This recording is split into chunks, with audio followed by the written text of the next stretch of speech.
नमस्कार दोस्तों, बहुत बहुत स्वागत है आप लोगों का सिंपल एजुकेशन में। दोस्तों, यदि आप लोग 31 जनवरी को सीटेट की परीक्षा में सम्मिलित होने जा रहे हैं तो ये वीडियो आपके ही लिए है, क्योंकि आज की इस वीडियो में हम लोग बात करने वाले हैं सीटेट की परीक्षा में पूछे जाने वाले बाल मनोविज्ञान के एक महत्वपूर्ण अध्याय सूचना प्रसंस्करण सिद्धांत अर्थात इंफॉर्मेशन प्रोसेसिंग थ्योरी के बारे में।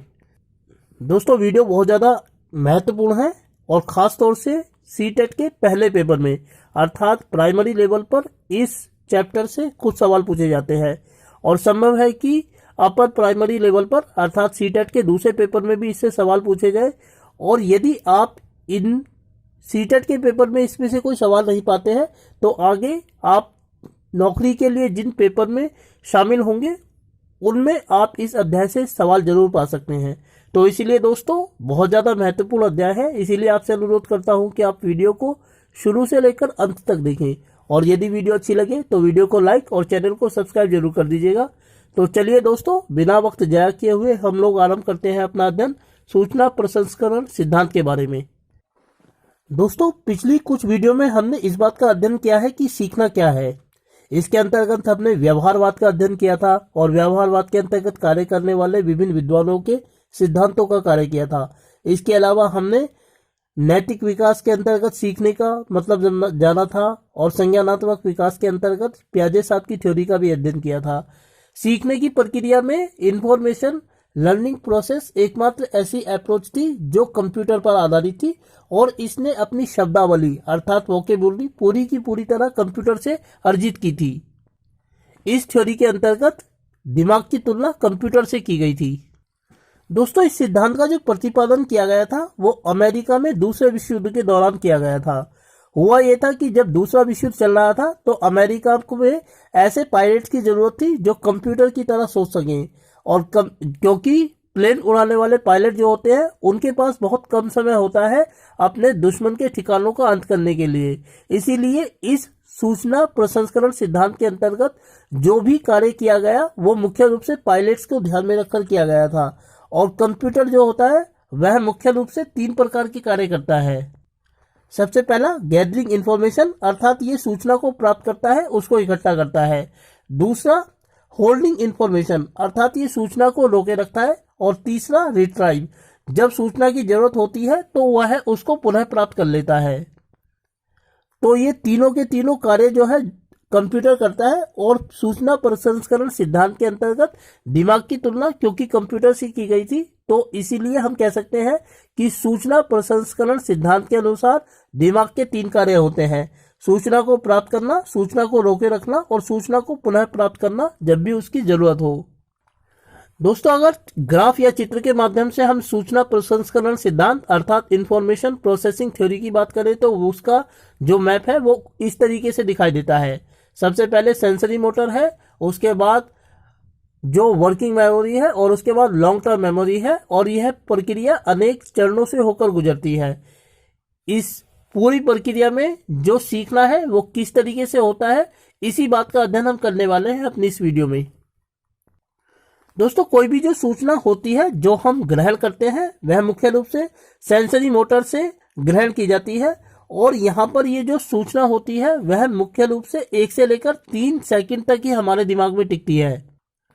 इस सेंसरी मेमोरी की खासियत ये होती है दोस्तों कि क्योंकि हम इसमें जो सूचना है वह अपनी इंद्रियों के माध्यम से ग्रहण करते हैं और हमारी इंद्रियां जो है अनेक तरीके की घटनाओं को जानकारियों को देखती है, लेकिन हमारे लिए जो प्रासंगिक होता है हमारी इंद्रियां केवल उसी को ग्रहण करती हैं और वही जानकारी हमारे दिमाग में जाकर 1 से लेकर 3 सेकंड तक रुकती है जो हमारे लिए प्रासंगिक है।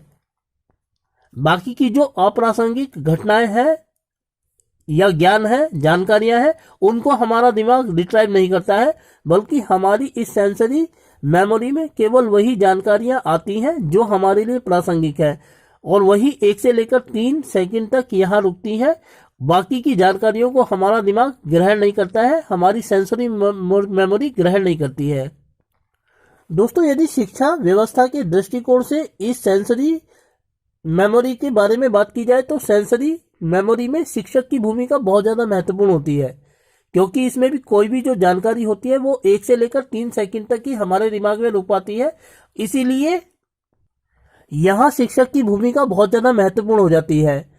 यहाँ शिक्षक की भूमिका यह होती है कि वह अपने विद्यार्थियों का ध्यान उन सूचनाओं की ओर आकर्षित करे जो उनके लिए प्रासंगिक है, क्योंकि जो अटेंशन है उस अटेंशन को उस बात की तरफ देना जो बच्चों के लिए प्रासंगिक है, ये शिक्षक की भूमिका होती है। शिक्षा व्यवस्था के अंतर्गत यदि हम इस इंफॉर्मेशन प्रोसेसिंग थ्योरी के अंतर्गत शिक्षक की भूमिका के बारे में बात करते हैं, तो दोस्तों यदि इस इंफॉर्मेशन प्रोसेसिंग थ्योरी के आधार पर हम इंडिविजुअल डिफरेंसेस की बात करें तो इंफॉर्मेशन प्रोसेसिंग थ्योरी हमें बताती है कि दो लोगों के बीच अंतर मुख्य रूप से इसी बात से प्रकट होता है कि उन्होंने अपनी प्रासंगिक सूचनाओं को किस तरह से ग्रहण किया है, और सूचनाओं को ग्रहण करने की इस प्रक्रिया में शिक्षक की भूमिका बहुत ज़्यादा महत्वपूर्ण होती है। दोस्तों सेंसरी मोटर से जो सूचना हम ग्रहण करते हैं उसके बाद यह जो जानकारी है वह हमारी वर्किंग मेमोरी के अंतर्गत जाती है। वर्किंग मेमोरी में जाकर उस सूचना का स्टोरेज होता है, अर्थात वहां पर वह संग्रहित हो जाती है, और वर्किंग मेमोरी में आकर ही उस सूचना की एक्टिव प्रोसेसिंग की जाती है हमारे दिमाग के द्वारा।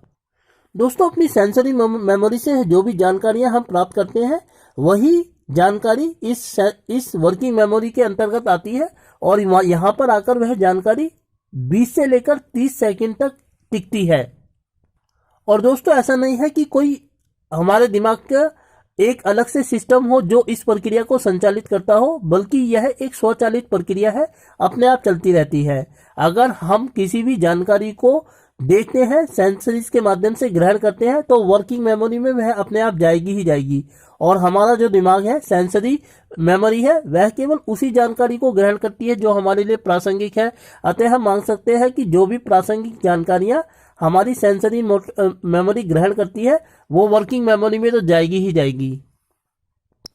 दोस्तों इस वर्किंग मेमोरी में आकर भी शिक्षक की भूमिका बहुत ज़्यादा महत्वपूर्ण हो जाती है, क्योंकि शिक्षक के लिए यह आवश्यक है कि जो भी जानकारियां हमारी सेंसरी मेमोरी ने ग्रहण की है, और क्योंकि हमारी जो मेमोरी होती है, स्मृति होती है, वो अस्थायी होती है, उसमें कोई भी जानकारियां या बात ज़्यादा समय के लिए टिकती नहीं है, तो शिक्षक के लिए यह आवश्यक है कि उस जानकारी का वह बार बार अभ्यास करवाकर हमें वह चीज़ याद करवा दे, एक विद्यार्थी को वह चीज़ें याद करवा दे जो हमारी सेंसरी मेमोरी ने ग्रहण की है और उसके बाद यह वर्किंग मेमोरी में आई है। यहाँ शिक्षक किसी भी जानकारी को बार बार स्पिनिंग करके बार बार दोहराकर हमें वह जानकारियाँ या सूचनाएं याद करवाता है जिसको हमारी सेंसरी मेमोरी ने ग्रहण किया था। दोस्तों कई बार ये जानकारियाँ बहुत ज़्यादा लंबी होती है, बड़ी होती है, हम एक बार में उन सारी सूचनाओं को ग्रहण नहीं कर सकते हैं। इसीलिए शिक्षक की यह भूमिका होती है कि वह टुकड़ों में बांट बांट कर हमें वह जानकारियाँ याद करवाता है। जब टुकड़ों में बांटकर अगर कोई शिक्षक हमें कोई जानकारी याद कराता है, ग्रहण करवाता है, तो इस प्रक्रिया को सूचना प्रसंस्करण सिद्धांत के अंतर्गत चंकिंग कहा जाता है। दोस्तों आपको इसका एक उदाहरण देता हूं। हम सब आजकल मोबाइल फोन का यूज करते हैं, और मोबाइल फोन का जो नंबर होता है 9560 या 981189, इस तरीके से हम याद करते हैं। जबकि अगर हम इसको संख्याओं की दृष्टि से याद करें तो 9,98,85,करोड़ इस तरीके से हम उसको याद करेंगे। लेकिन हम जो फोन नंबर याद करते हैं हम उसको 98,111 या 95,60,52 इस तरीके से याद करते हैं। जब टुकड़ों में बांटकर हम किसी चीज को याद करते हैं तो इसी को चंकिंग व्यवस्था कहा जाता है। दोस्तों प्राइमरी स्तर पर शिक्षक की भूमिका यहाँ बहुत ज्यादा महत्वपूर्ण हो जाती है, क्योंकि यहाँ जब छोटे बच्चे होते हैं एक तो उनकी स्मृति वैसे ही कमजोर होती है, तो शिक्षक के लिए यह आवश्यक है कि वह बच्चों का ध्यान सबसे पहले उन जानकारियों की तरफ आकर्षित करे जो उनके लिए आवश्यक है, और उसके बाद टुकड़ों में बांटकर उन्हें वह जानकारियां याद भी करवाए। दोस्तों इस सेंसरी मेमोरी के आधार पर हम कह सकते हैं, या वर्किंग मेमोरी के आधार पर हम कह सकते हैं कि दो व्यक्तियों के बीच जो अंतर है वो इसी बात से झलकता है कि उन्होंने अपनी जानकारियों को किस तरीके से याद किया है। उन्होंने व्यवस्थित तरीके से उसको अपने दिमाग में समाहित किया है या वैसे ही उल्टा सीधा भर लिया है। अगर हमने उसको व्यवस्थित तरीके से ग्रहण किया है तो वो लंबे समय तक हमारे दिमाग में बनी रहेगी, जबकि यदि हमने अव्यवस्थित तरीके से उसको ग्रहण किया है तो बहुत जल्दी ही हम उसको भूल जाते हैं। दोस्तों, व्यवस्थित तरीके से जानकारियों को याद करने की जो शुरुआत है वो हमारी सेंसरी मेमोरी से ही आरंभ होती है, जहां हमने अपने लिए प्रासंगिक सूचनाओं को ऊपर ध्यान दिया था और 2 से 3 सेकंड, 1 से लेकर 3 सेकंड तक हमारी सेंसरी मेमोरी में वह जानकारी टिकी थी। यहीं से किसी भी सूचना को प्रोसेसिंग करने की तैयारी आरंभ हो जाती है। दोस्तों, वर्किंग मेमोरी के बाद यह जो सूचना है वह हमारी लॉन्ग टर्म मेमोरी में जाती है और लॉन्ग टर्म मेमोरी में आकर 2-3 बातें होती हैं जो इस जानकारी के साथ घटित होती है। सबसे पहले ये होता है कि इसमें जो जानकारी हमारी होती है, जिसको हमने अपनी सेंसरी मेमोरी के माध्यम से ग्रहण किया था, वह यहाँ आकर विस्तृत हो जाती है। और विस्तृत कैसे होती है? वो इस प्रकार होती है कि जो जानकारियां हमने ग्रहण की है अपनी सेंसरी मेमोरी के माध्यम से और वर्किंग मेमोरी में जाकर हम उसको स्पिनिंग करते हैं, चंकिंग विधि द्वारा याद कर लेते हैं। हमारे अनुभवों के साथ जुड़कर, पहले की जानकारियों के साथ जुड़कर वो जानकारी यहाँ पर आकर विस्तृत हो जाती है। दोस्तों, अगर हमने इस जानकारी को सही व्यवस्थित तरीके से याद किया है तो यह जानकारी हमारे दिमाग में लंबे समय तक बनी रहेगी। लेकिन यदि हमने इसको अव्यवस्थित तरीके से देखा है, जाना है, समझा है या याद किया है तो एक समय के बाद हम इसको भूल जाते हैं। उदाहरण के लिए, जब हम अपनी परीक्षाओं की तैयारी करते हैं तो अगर हम धीरे धीरे उसकी परीक्षा की तैयारी व्यवस्थित तरीके से करते हैं तो परीक्षा के बाद भी वो चीजें हमें याद रहती हैं। लेकिन परीक्षा से ऐन वक्त पहले अगर हम किताबों को उठाने की कोशिश करते हैं तो हम सिर्फ पेज पलटते हैं और सरसरी नजर मार लेते हैं। इसका परिणाम क्या होता है? इसका परिणाम यह होता है कि परीक्षा के कुछ दिनों के बाद ही हम उन सारी जानकारियों को या बातों को भूल जाते हैं जिनको हमने परीक्षा के दौरान अपनी किताबों से पढ़ा था या सरसरी तौर पर जिनके ऊपर हमने अपनी नजर दौड़ाई थी। इसके अलावा दोस्तों, यहाँ लॉन्ग टर्म मेमोरी में आकर कॉन्टेक्स्ट बहुत महत्वपूर्ण हो जाता है, क्योंकि जिस जानकारी को हम ग्रहण करते हैं उसको हम कॉन्टेक्स्ट के साथ जोड़ देते हैं, अपने अनुभवों के साथ जोड़ देते हैं, जिसके कारण यह जानकारी जिसको हमने अपनी सेंसरी मेमोरी के माध्यम से ग्रहण किया था वो और ज्यादा विस्तृत हो जाती है और कॉन्टेक्स्ट में आकर वो हमें लंबे समय तक याद रहती है। इसके बाद दोस्तों, हम जो भी निर्णय लेते हैं हम उसके ऊपर एक बार दोबारा से रिफ्लेक्ट करते हैं और रिफ्लेक्ट करने की इस प्रक्रिया को मेटाकॉग्निशन कहा जाता है।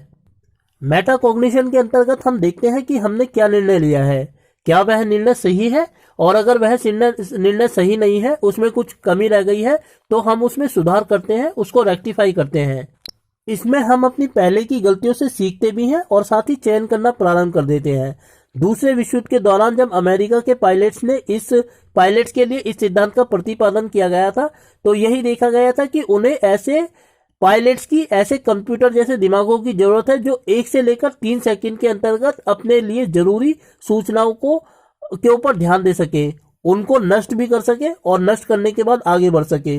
तो ये एक ऐसा सिद्धांत था दोस्तों जो दूसरे विश्व युद्ध के दौरान पूरी तरीके से कंप्यूटर पर आधारित था और कंप्यूटर जैसे पायलट वाले दिमागों को तैयार करने के लिए प्रारंभ किया गया था। लेकिन जब हम शिक्षा व्यवस्था में इसका उपयोग करते हैं तो हमें शिक्षक की भूमिका और साथ ही साथ विद्यार्थी की भूमिका को भी ध्यान में रखना होता है। शिक्षा व्यवस्था के लिए यही इस सिद्धांत की प्रासंगिकता है। तो मेरे दोस्तों, आज की इस वीडियो में हम लोगों ने बात की सीखने के सूचना प्रसंस्करण सिद्धांत के बारे में। उम्मीद करता हूं कि आपको यह वीडियो अच्छी लगी होगी और साथ ही आपसे अनुरोध करता हूं कि वीडियो अच्छी लगी तो वीडियो को ज्यादा से ज्यादा लाइक और ज्यादा से ज्यादा शेयर करें और साथ ही चैनल को सब्सक्राइब करें। तो मिलता हूं आपको अपनी अगली वीडियो में दोस्तों, तब तक के लिए आपका बहुत बहुत धन्यवाद और वीडियो को देखने के लिए आपका तहे दिल से शुक्रिया।